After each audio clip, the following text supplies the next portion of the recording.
Bronx, 1973. Em um cenário de violência, criminalidade, segregação e pobreza, jovens de comunidades de origem africana, caribenha e latina encontraram na música, poesia, dança e pintura uma forma de contestar e se manifestar sobre a realidade que viviam. Mas antes disso, eu preciso te explicar o contexto que levou esse movimento a acontecer. O Bronx de 1970 era totalmente diferente do que você pode ver hoje se colocar o nome do bairro nas caixas de pesquisa. Ele era assim. Isso era o retrato de um bairro que vivia uma crise habitacional. Como resultado de um mau planejamento urbano, a classe média que vivia no Bronx se afastou da região por conta da diminuição da qualidade de vida do bairro. Com isso, as famílias mais pobres de afro-americanos e hispânicos começaram a morar nas áreas abandonadas. Com o aumento da miséria, criminalidade, drogas e desemprego, surgiam as gangues. Como uma maneira de obter respeito nas ruas, muitos jovens buscavam estar envolvidos. A primeira delas foi a Black Spade, e entre seus fundadores temos alguém que seria de extrema importância. Já no que se tratava da parcela cultural de Nova York, nos encontramos na era do disco, que dominava as noites nas boates da cidade. Mas entre boates e o Bronx havia um gigantesco abismo. Nessa época, mais ou menos no início da década de 70, além da disputa entre gangues, surgiam práticas culturais que serviam como identidade para cada uma delas, como suas roupas e o grafite, que hoje é conhecido como um dos elementos do movimento. E aí, começam a surgir as festas clandestinas, totalmente diferentes do que se consumia nas boates. Clive Campbell era um dos organizadores dessas festas. Em uma delas, fez algo diferente. Trazendo ritmos como funk e soul, Clive trazia uma nova técnica ao comandar as picapes, onde o break se mantinha repetidamente e era a parte explorada da música, hoje chamada de breakbeat. Além disso, havia um mestre de cerimônias, responsável por anunciar o DJ e agitar a festa com frases, rimas e efeitos sonoros, levando ao surgimento do freestyle. Ali, um estilo musical até então sem nome nasceu, passando a ser conhecido e apreciado. O ritmo que nasceu com Clive ganhou um nome. Lance Taylor foi um dos principais responsáveis por fazer com que o nome fosse conhecido e a fornecer base técnica e artística para o gênero. O ritmo você certamente já ouviu por aí. Nosso velho amigo, porta-voz de belas e por vezes dolorosas histórias, hip hop.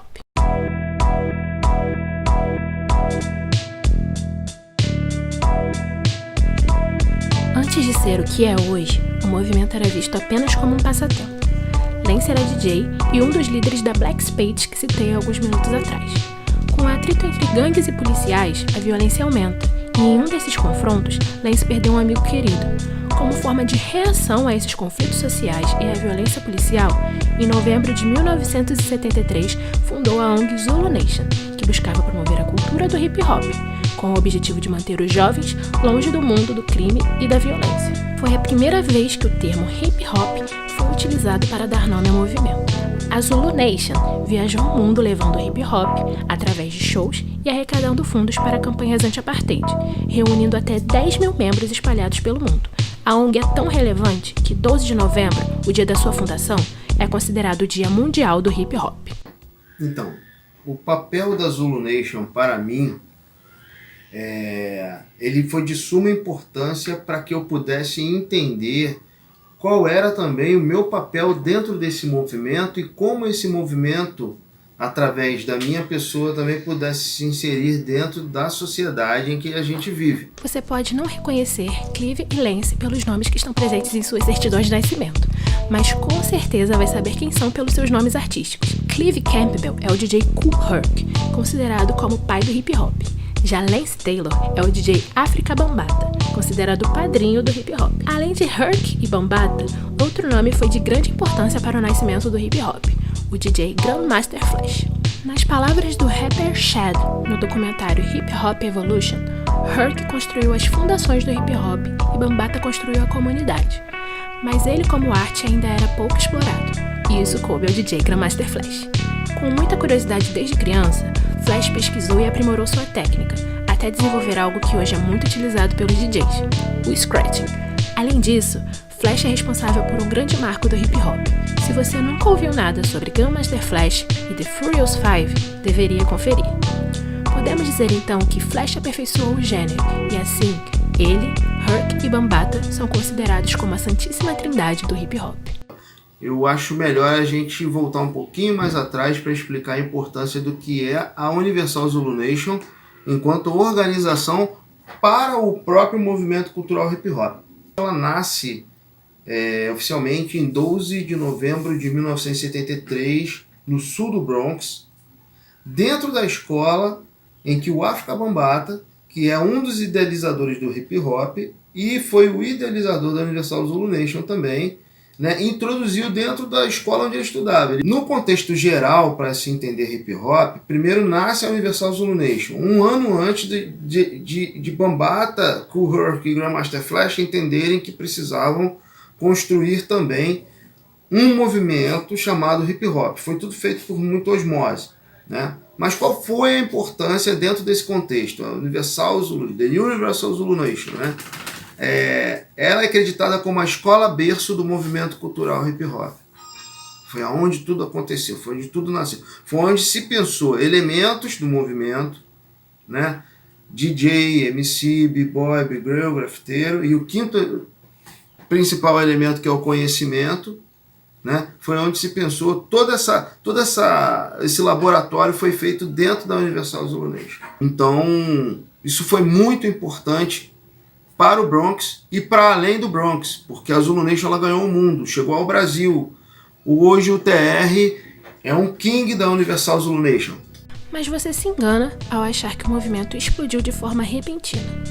Mesmo caindo no gosto do público, poucas pessoas tinham o equipamento necessário para recriar o que os três faziam nas festas.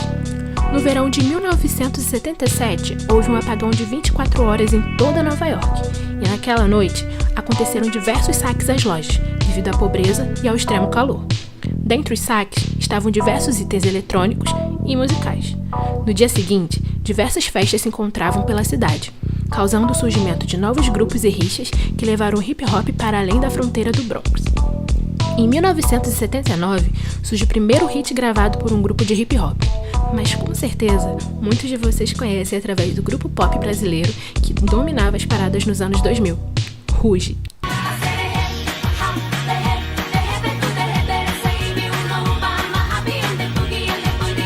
Estou falando de Rapper's Delight, de um dos maiores grupos de hip hop da história. The Sugar Hill Gang.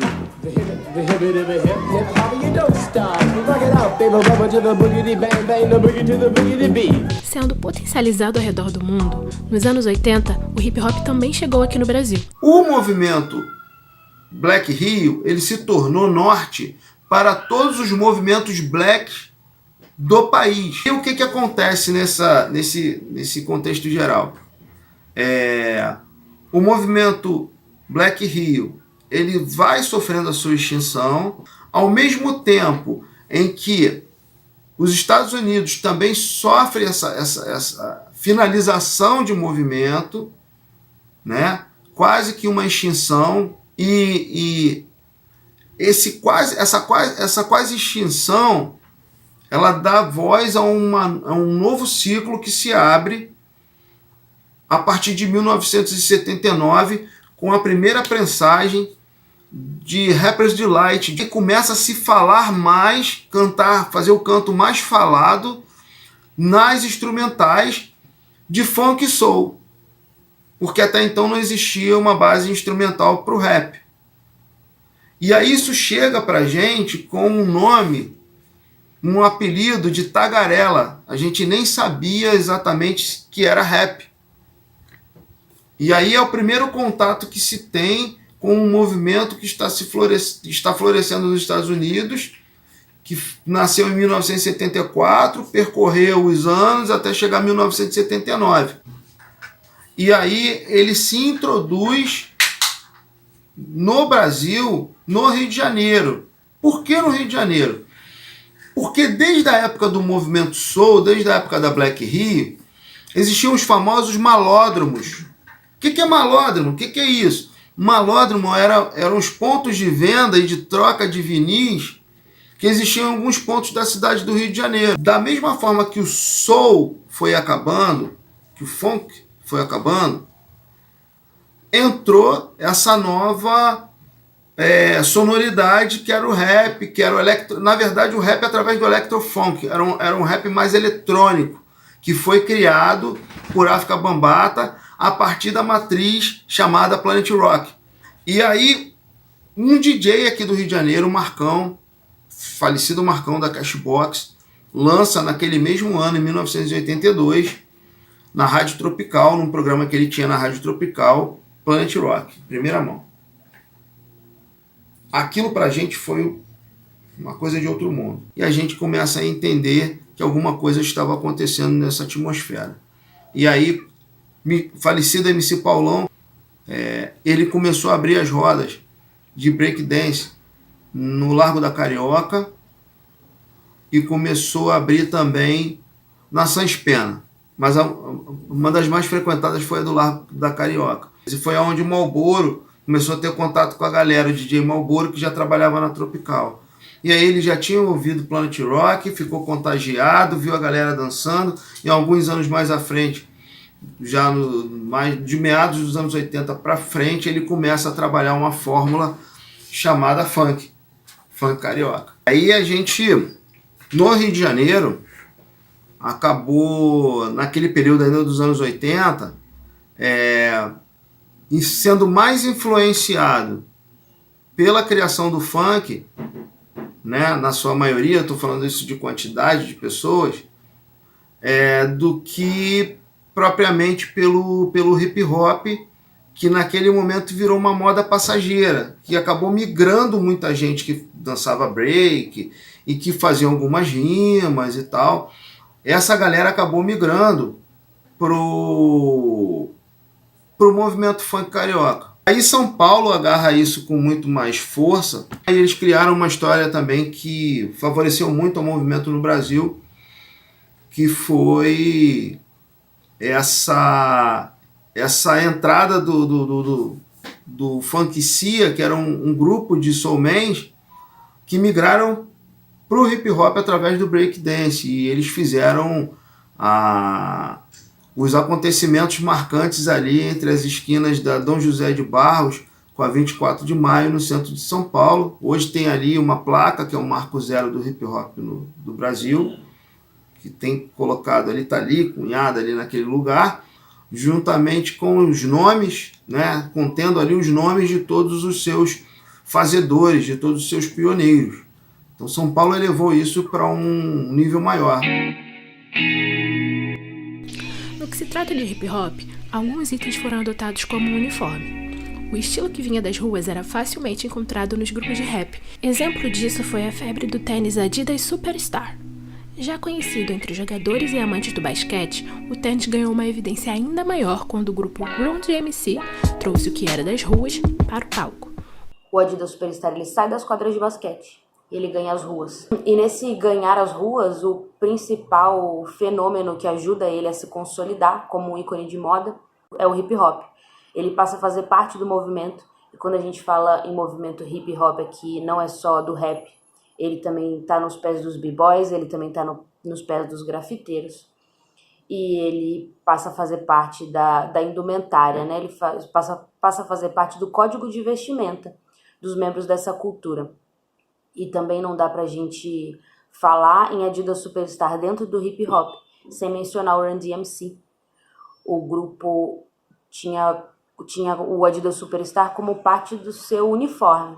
Eles usavam agasalhos coloridos da Adidas, com o tênis combinando. E uma das coisas marcantes é que eles usavam os tênis sem cadarço. Isso era uma homenagem aos amigos da quebrada deles, que estavam presos, estavam encarcerados. Então eles usavam sem os cadarços, porque na cadeia você não pode usar cadarço. E tanto isso era forte para eles, pro Run DMC, que uma das músicas deles, das mais famosas, é My Adidas.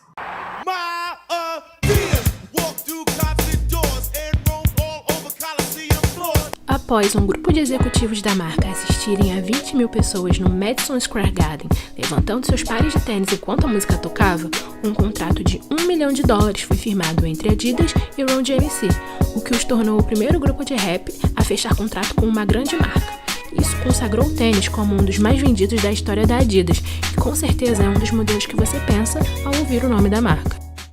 O basquete, a cultura de rua e o hip hop estão ali super aliados, a gente sabe disso, mas é legal lembrar que nas décadas passadas, tanto quanto hoje, os atletas eles exerciam um poder gigantesco, né, de influência sobre os fãs dos esportes. E eu acho que essa febre, né, essa influência dos tênis veio principalmente daí. Todo mundo queria ter um tênis como o do jogador estava em quadra, né, no caso do basquete, e eu acho que veio daí, sabe, principalmente daí. O hip hop veio ali em paralelo, mas eu acho que o impacto maior saiu dos esportes e principalmente do basquete. A febre dos sneakers foi o primeiro contato do hip hop com o segmento mais comercial. Hoje poderíamos facilmente afirmar que o que aconteceu é semelhante ao resultado de um marketing de influência. Mesmo não sendo realizado por plataformas digitais como vemos hoje, o que aconteceu com o Adidas Superstar foi o primeiro contato resultante da influência e identificação que os rappers possuíam no seu público, o que fez com que o tênis se tornasse um ícone para a cultura até os dias de hoje, e também contribuiu para que pudéssemos ter tantas colaborações entre rappers e outros segmentos. Mesmo tendo potencial no que se trata de retorno financeiro ao ser conectado a grandes marcas, o hip hop não era bem visto em relação a algumas marcas de luxo. Muitas delas buscavam afastar qualquer relação entre elas e o movimento. Isso afetou um grande ícone da moda, responsável por vestir boa parte dos rappers que fizeram com que o gosto por marcas de luxo fosse difundido entre o público do hip hop, e também conhecido como pai do streetwear, Dapper Dan. Nos anos 80, Dan era um dos maiores nomes entre rappers, traficantes e atletas, como Salt-N-Pepa, LL Cool J, Elpo Martinez, Diane Dixon e Mike Tyson.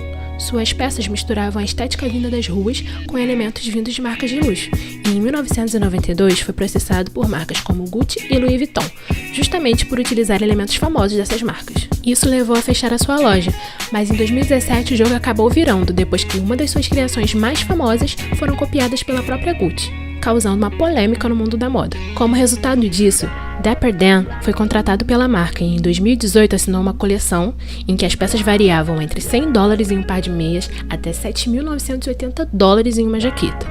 No mesmo ano, a Gucci foi a marca do setor luxo que mais cresceu no mercado, obtendo 22,4 bilhões de dólares, um aumento de cerca de 66% em relação ao ano anterior. São marcas, né, que estão despertando sobre a importância dos influenciadores, microinfluenciadores, grandes influenciadores, para aproximar o seu público, né, a essa realidade, para elas sentirem que está tendo uma conversa que tenha mais afinidade com gostos desses consumidores, né? E está sendo muito assertiva. A gente tem visto isso crescer não apenas no gênero hip hop, mas em outros gêneros musicais também, ou inclusive feat com outros influenciadores, porque eles representam uma grande parte da população. Isso só significa que as marcas estão atentas a essas conversas, e de fato tem que estar, né, para não ficar descolada, né? Hoje a publicidade ela conta muito com isso. Ela é muito diferente do passado, onde a gente não tinha essa escuta tão forte como a gente tem hoje. E ignorar o que os consumidores estão falando, o que eles querem ouvir, nas pessoas que eles se espelham, né, se afastar deles. Uma abreviação da palavra hyperbole em inglês, que significa exagero. No marketing é uma estratégia para dar ênfase a alguma coisa, ideia ou produto. Também é considerado um termo que se refere a campanhas de publicidade ou ações de marketing exageradas. Então, antigamente a gíria para hype talvez fosse a onda, bombou, né?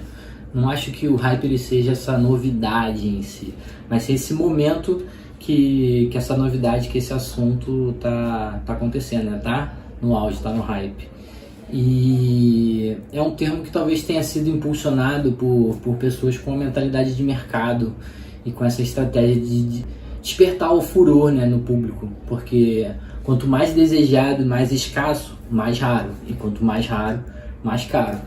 Acho que também é muito esse senso que você falou da urgência, né? De pegar uma coisa que tem essência, que ela tem uma linguagem e entender que o público está precisando daquilo ou querendo aquilo, e encaixar realmente numa dinâmica de mercado, e aquilo é o que está na moda, realmente, aquilo é o que está na crista da onda, digamos assim, como gírias mais antigas. É um termo que sempre existiu, agora a gente só estão trazendo um termo novo para isso. E muitos criadores e marcas, por exemplo, eles usam drops de lançamento para gerar essa exclusividade, né? ativar os compradores por gatilhos como poucas unidades, vai acabar rápido, vai valorizar, pode se tornar lucrativo, entre outras coisas, que cria um mercado aí gigante de resellers, por exemplo, no streetwear. E esse hype, então, ele alimenta o mercado e gera identificação. Algo pode se tornar hypado quando passa a ser extremamente valorizado e desejado. Você com certeza já ouviu alguém falar esse termo por aí. Assim, na música, acho que a gente pode destacar 2 pontos. O primeiro, que é o positivo, é a questão do holofote.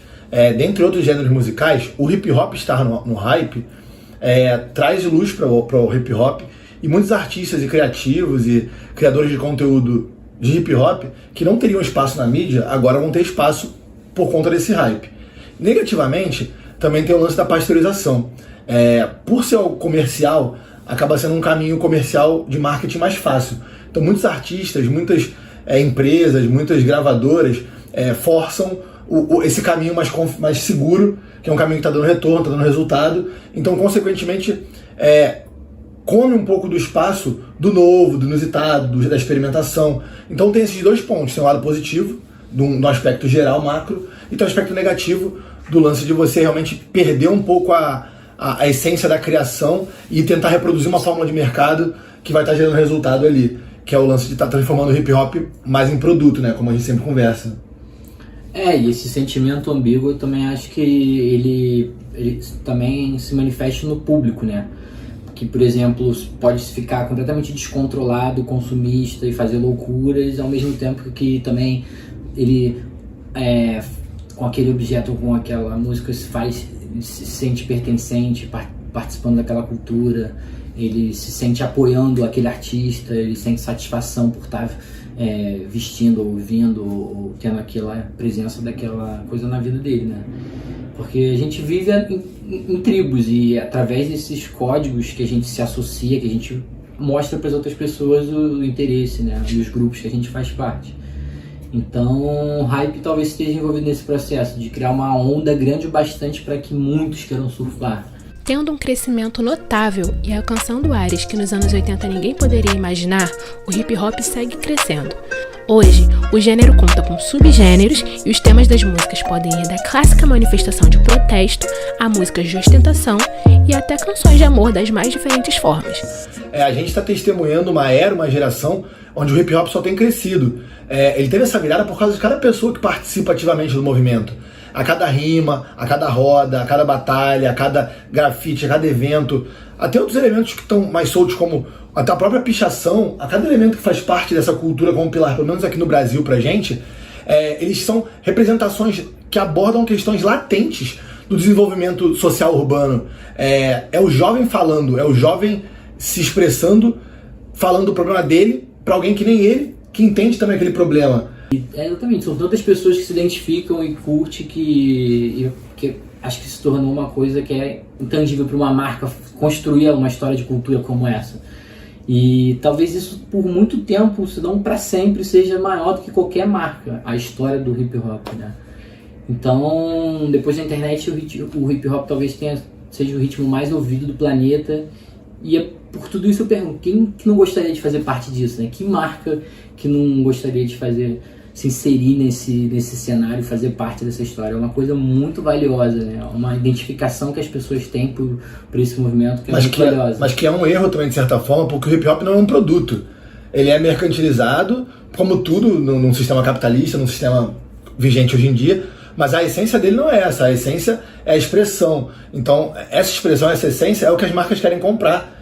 E é o que tem valor de mercado hoje em dia, sendo correto ou não. Mas esse valor é o justo, é o correto?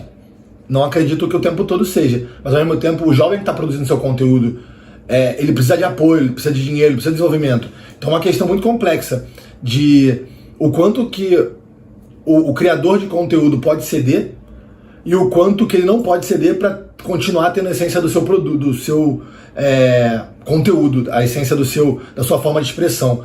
Então é uma dicotomia muito grande, é complexo, mas é o papel do hip hop também estar se inserindo no mercado, porque ele é o que acontece, ele é a periferia, ele é o jovem, ele é a educação, ele é a comunicação oral de cada um falando com o outro na roda, aprendendo na rua. É uma coisa que sempre aconteceu. A comunicação naif, a comunicação espontânea, a educação oral. A humanidade teve muito mais isso do que a história registrada. Então, na verdade, o hip hop ele é o guardião dessa ancestralidade da cultura oral.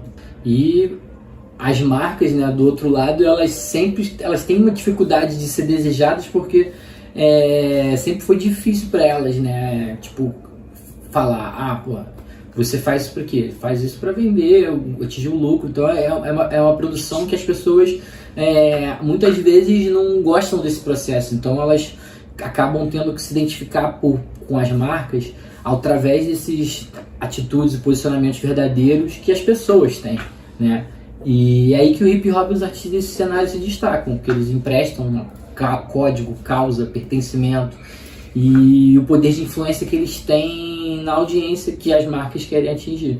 Além de ser uma cultura responsável por muitas tendências que vemos hoje, tanto na música quanto no lifestyle, o hip hop tomou de assalto as paradas de sucesso e, ultrapassando gêneros clássicos como rock e pop, se tornou um dos gêneros mais populares em escala global. Mesmo já presente no Brasil, o gênero acabou ocupando apenas um nicho específico. Entre 2011 e 2012 as coisas começaram a mudar, e com isso, o ritmo começou a ir em direção ao mainstream. Mas isso não ficou apenas na música.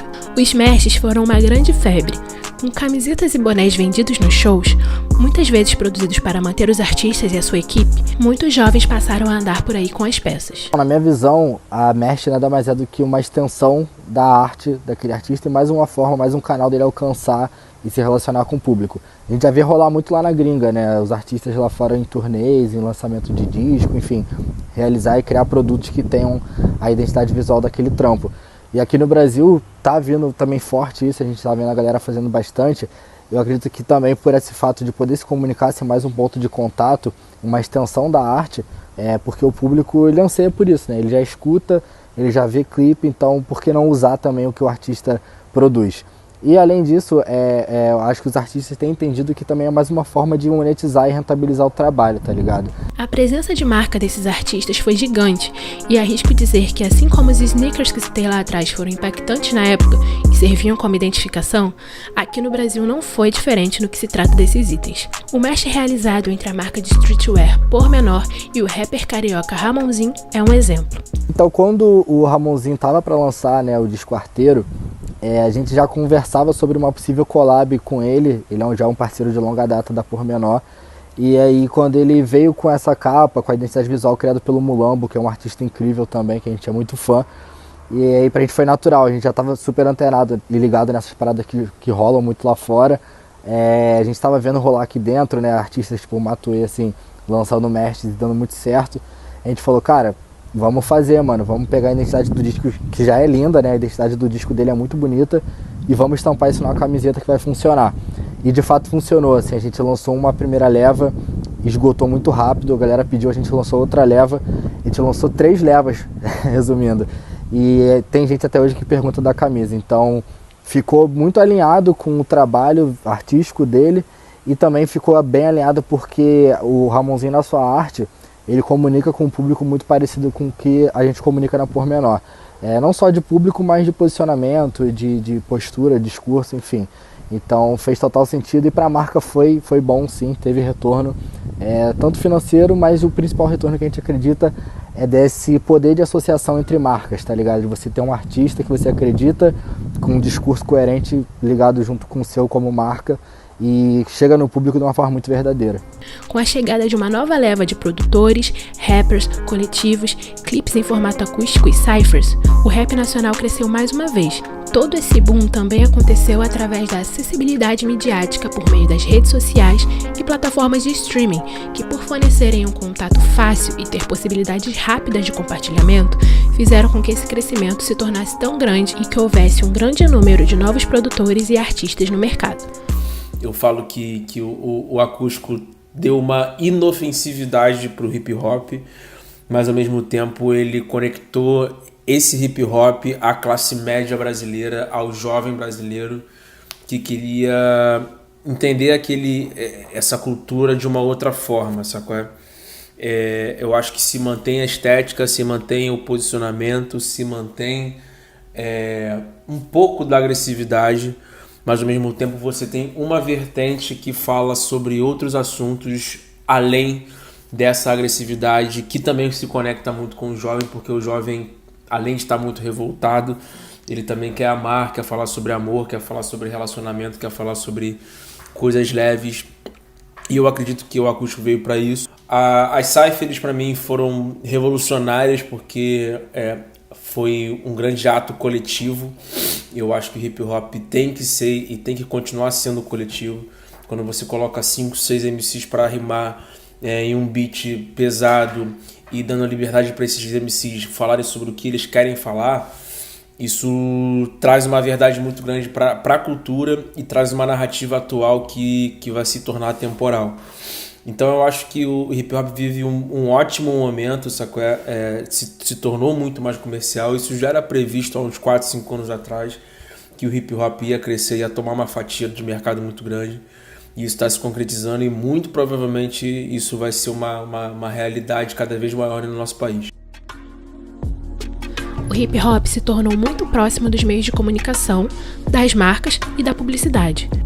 Se conectar ao hip hop é algo estratégico, já que possui um storytelling autêntico e um público diverso. Bom, eu vejo que esse caminho que a publicidade e o movimento hip hop acabaram se encontrando, né, e a partir desse momento que se encontram traçando juntos, né, o movimento hip hop acabou involuntariamente, né, fazendo publicidade para muitas marcas, né, por conta de toda a cultura, né, que tinha sobre, seja vestimenta, seja sobre calçados ou sobre acessórios.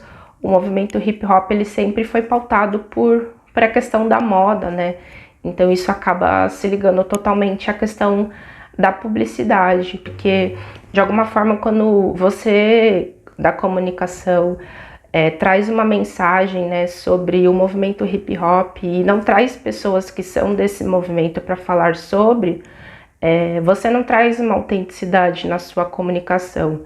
Então a publicidade foi entendendo que a partir do momento que eles começam a agregar artistas criativos que são do movimento hip hop para junto deles estarem criando uma comunicação, uma publicidade muito mais assertiva e diversa, né, sobre essa mensagem que o movimento hip hop passa, você tem um ganho não só em quantas pessoas você alcançam, né, em questão de comunicação mesmo, mas em questão no fator crucial, né, que é onde a publicidade realmente vê que a mensagem dela está sendo efetivada, que é nas vendas.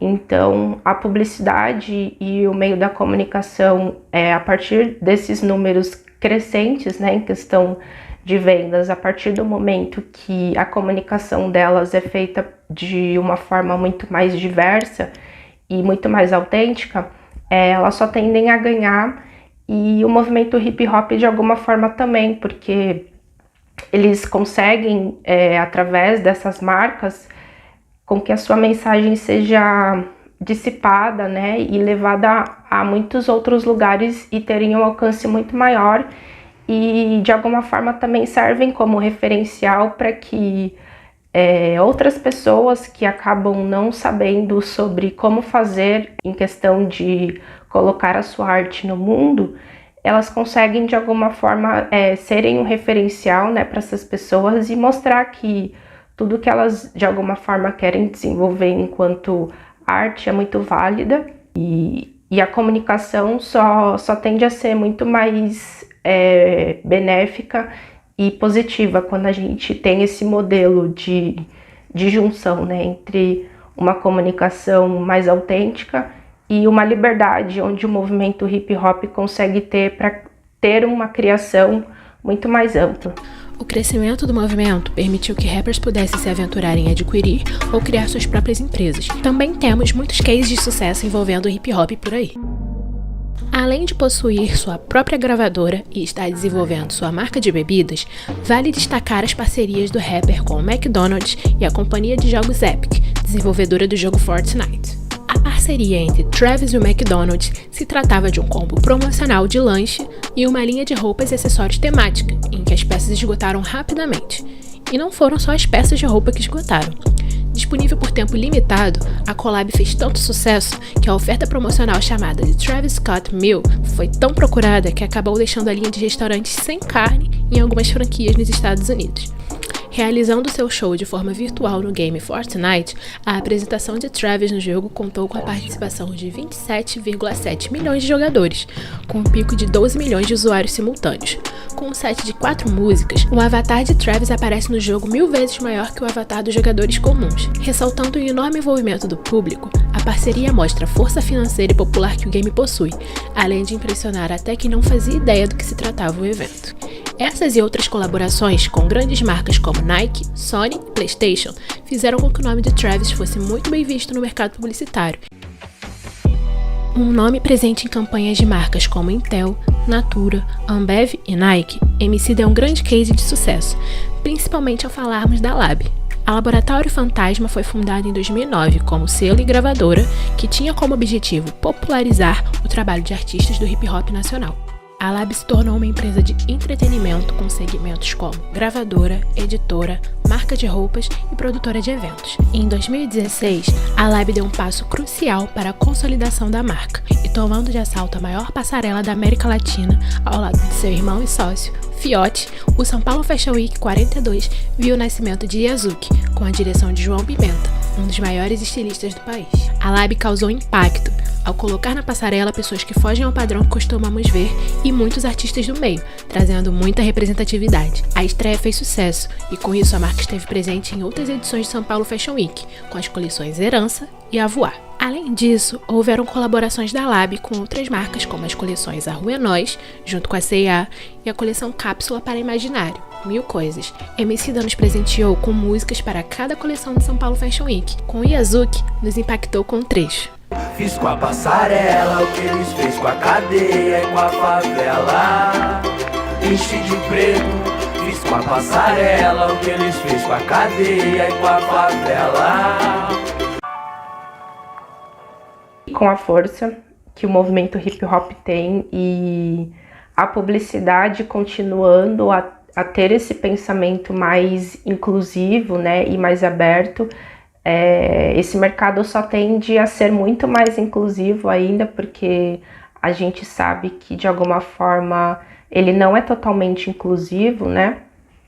São passos que a gente está dando, conseguimos nossas vitórias sim, mas sabemos que temos muitas lutas aí pela frente para que essa comunicação realmente seja totalmente inclusiva, né?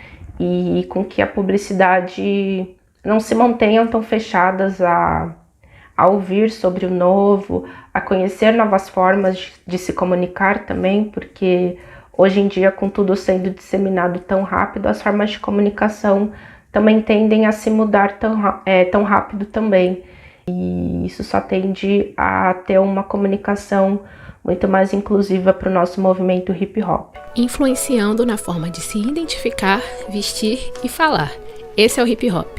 O retorno positivo ao estar associado ao movimento é real. O crescimento fez com que quem antes estava à margem pudesse escolher para onde vai e aonde quer chegar. O hip hop permite que muitos jovens, principalmente os jovens negros, possam ter inspiração e força para serem quem são e alcançarem seus objetivos. O hip hop, para mim, além de tudo, ele é um instrumento de autoestima.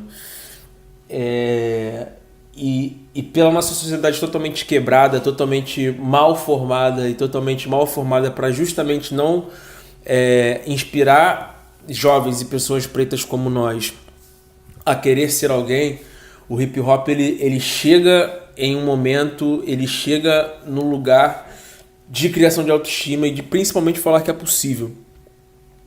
Muito geralmente a gente sempre vem de lugares que são muito quebrados socialmente falando. A gente tem pouquíssimos exemplos de vitórias dentro das nossas famílias e ao nosso redor. E quando a gente vê no hip hop pessoas falando sobre autoestima, falando que vão conseguir, falando que é isso mesmo que vai acontecer, que a verdade é aquela que ele está falando, e que aquela vitória dele naquele momento, dentro daquela câmera, é possível, isso torna a realidade mais natural e isso inspira pessoas a querer mais. Então a grande função do hip hop é essa. Isso é um grande antídoto para toda a má formação social que a gente tem no nosso país, que sempre fortaleceu e sempre fomentou a nossa depressão, a gente não acreditar na gente, não acreditar nos nossos traços, e o hip hop vem para curar isso. Hoje nós podemos ver representantes do hip hop ocupando lugares relevantes no mercado e levando a bandeira do movimento para diversos segmentos. Sendo assim, é fácil constatar que para a publicidade, um movimento que cresceu e continua crescendo com toda essa velocidade é uma grande oportunidade a ser explorada. Para mim, o hip hop influência foi que ele conversou de um jeito diferente com quem estava nas ruas. Ele fez os invisíveis serem vistos. É porque ele representa os anseios de grande parte da população brasileira especificamente, que é composta aí por cerca de 56% da população preta e parda autodeclarada no país, e são pessoas periféricas muitas vezes que estão muito conectadas com a mensagem do hip hop, uma mensagem que busca a igualdade, uma mensagem que busca por direitos, por respeito, por representatividade. Porque ele é cultura. Bate de frente com o status quo, quebra o status quo, ele muda toda a normalidade que já existiu e empodera simplesmente com a força própria um monte de gente. O movimento hip hop de fato salva vidas, tá ligado? O hip hop entra em lugares que o Estado não entra, que as políticas públicas não entram. Então isso é um ponto de partida para falar sobre hip hop, mas tudo que envolve a cultura do hip hop de fato é transformador para a juventude, para jovens que vêm de periferia, jovens negros, pobres, tá ligado? Ele é um movimento que a gente pensa, e conforme a gente pensa, a gente age. A gente precisa agir. E o agir é amar cada vez mais o nosso próximo, o ser humano. É tentar transformar essa sociedade em uma sociedade melhor e mais igualitária. Ele, de alguma forma, ajuda muitos artistas que nascem em locais marginalizados ou fora dos centros das cidades a poderem mostrar a sua arte, né, uma influência para que mais pessoas possam se inspirar e colocar também sua arte para fora, representando o seu pensamento ou o pensamento da sua vivência mesmo. Que educa, e o hip hop, e quando você é um cara educado, você sabe que você pode chegar em lugares que são muito maiores do que você imaginava. A partir do momento que você não tem teto para os seus sonhos, você consegue enxergar novos horizontes, e o hip hop traz isso. Matei mais dragões que Alice, punho cerrado, disse tamo informação, erguendo o império, superação, tipo a Chimamanda trago informação, lindas flores do gueto, sou flor do gueto, estrelado meu show, ei, triunfo pra nós, viva o povo preto, a rua é nós, então segue o flow, papo de progresso, levante e grito, a voar, nossa voz ecoa, taco fogo nas faixas, faixa preta, sou preta, sou gueto, sou rap, força, disseram que eu não deveria sonhar, sonhei alto que nem Maya Angelou, sou pássaro livre, tô pra cantar, mulher do fim do mundo, eu sigo e vou. Como diz minha mano Altini, se eu for pra essas minas, um espelho eu venci.